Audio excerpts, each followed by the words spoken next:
ఉత్తరాంధ్ర జిల్లాలో ప్రసిద్ధి చెందిన విశాఖ ఇసుకకొండ సత్యనారాయణ స్వామివారి రథోత్సవం అత్యంత వైభవంగా జరిగింది. దివ్య తిరుకల్యాణోత్సవాల్లో భాగంగా జరిగిన రథోత్సవంలో భారీగా భక్తులు తరలివచ్చి స్వామివారిని దర్శించుకుని పరవశించిపోయారు.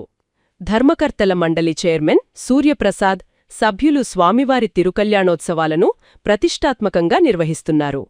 ముందుగా స్వామివారి సన్నిధిలో ప్రత్యేక పూజలనంతరం కోలాటాలు, తప్పెటగుళ్ళు, కళాకారుల సాంస్కృతిక కార్యక్రమాల కోలాహలం మధ్య స్వామివారి రథోత్సవం కళ్లుల పండుగగా సాగింది.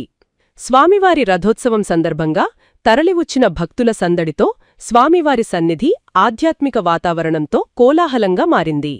ఈ సందర్భంగా ధర్మకర్తల మండలి చైర్మన్ సూర్యప్రసాద్ మాట్లాడుతూ, కొత్తగా కొలువుదీరిన ధర్మకర్తల మండలి హయాంలో స్వామివారి తిరుకల్యాణోత్సవాలు జరగడం పూర్వజన్మ సుకృతంగా భావిస్తున్నామని, ఇదే ఉత్సాహంతో దేవస్థానం అభివృద్ధికి తమ వంతు కృషి అందిస్తామని తెలిపారు.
శ్రీ శ్రీ శ్రీ రమా సహిత సత్యనారాయణ స్వామి దివ్య తిరు కళ్యాణోత్సవంలో భాగంగా ఈరోజు 24 నుండి 30 వరకు అత్యంత వైభవంగా ఈ యొక్క కళ్యాణోత్సవం నిర్వహించబడుతుంది.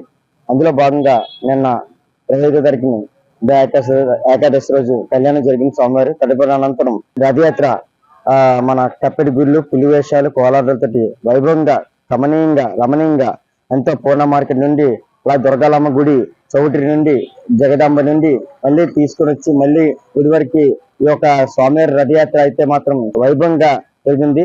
ఈ యొక్క రథయాత్రలోనే భక్తులు కూడా అధిక సంఖ్యలో పాల్గొని స్వామివారి దర్శనం చేసుకోవడం జరిగింది. ఈ యొక్క మాకు ఈ అవకాశం ఇచ్చిన స్వామివారికి కూడా అలాగే దేవస్థానం కూడా మేము ఎంతో కృతజ్ఞతలు తెలియజేసుకుంటున్నాం.